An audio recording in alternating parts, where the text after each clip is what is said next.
Hi, today we're talking about 5 ways you can support your child or anybody really after they come out as being transgender. We spend a lot of time talking about how we can support ourselves, but how can we support our people after we learn that they are transgender?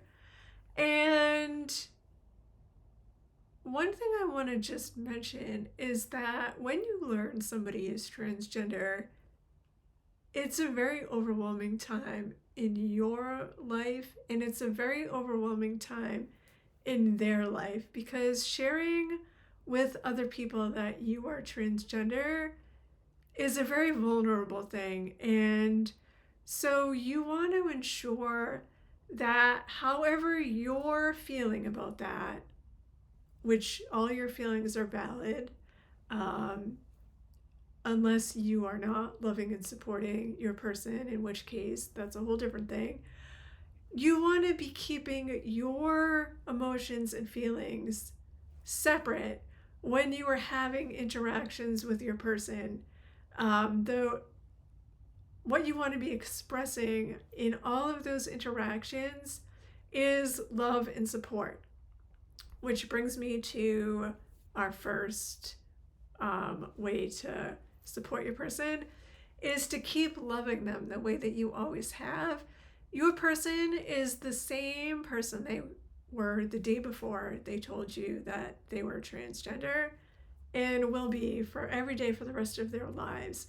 The only thing that's going to be different about them is how, and these are not always true, their name may be different, their pronouns may be different, and how they outwardly express themselves may change their gender expression.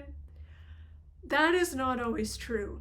A person who comes out as transgender only ever has to say, I'm a transgender person, and doesn't ever have to do one other thing in order to be transgender. They don't have to change anything about themselves, their name, their pronouns, nothing.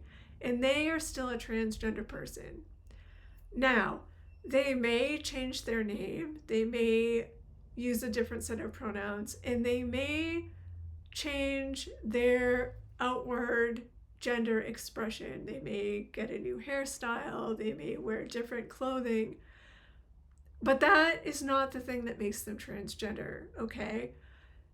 So, the first thing we want to do, having said all that, is to make sure that we're still loving our people the same way that we always have, because what they're worried the most about is that they're not going to be loved and they're not going to be supported by the people in their lives, and that they're going to be discarded and left behind. And so that's the most important thing. The second thing you want to do if your person is changing their name and pronouns is to use those name and pronouns as often as you can, because it's so validating to somebody to hear their name and to be known by their name. And think about like when you're at an airport or in a crowded room and across the way you hear somebody call your name, how good that feels, right? And a transgender person who's just changed their name doesn't have that opportunity as often to hear their new name, especially right away. So the more you use their name and their pronouns, the better they feel. And also it's good practice for you to be using that new name and set of pronouns. And the more you practice, the easier it will get. So really it's a win-win for both of you. The third thing that you can do to help support your person is to start small. So sometimes we like to go a little overboard with things, which is true of a lot of different occasions, right? Not just when people come out as transgender. And we might think, let's redo the bedroom, let's paint the walls a different color, let's go in and get a whole new wardrobe. that can be very overwhelming. It can be overwhelming for you and it can be overwhelming for your person. So, how can you start small? Maybe buy a nail polish or a pair of pajamas, or you could compliment your person on their outfit or how they're doing their hair. Something that's going to make them feel good. And also, it's going to make you feel good because it's a small win. And then you can build on those small wins and you can keep going and keep going. And then eventually, you know, you can work up to those bigger things, such as painting the room or going on a shopping trip or, buying new bedding or whatever, which can feel all very overwhelming if you do it at the very start. Number 4 is to get support for your person. Get them therapy if that's what they need. Find a support group like a GSA if they're in school or college, or a group of people who they meet with online, or maybe it is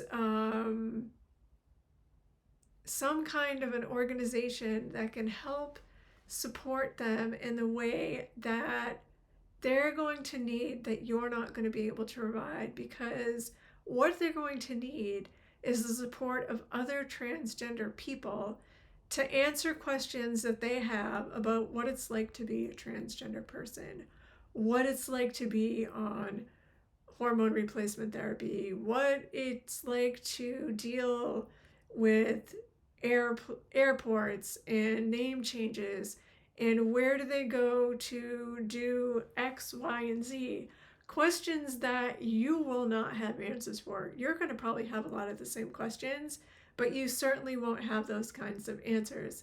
And so help them find that kind of support. And you may not know where to go, and you may need to ask somebody else for that same support also. So maybe number 4 is also find yourself some support, a group that you can look to for the support that you need. And then number 5, I think, is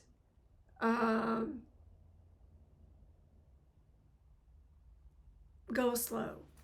Go slow, because it's not a race and you're not going to figure it all out at one time, and you don't have to know all the answers right now or today or tomorrow or even by next week, because there is a lot of information out there and it's all overwhelming.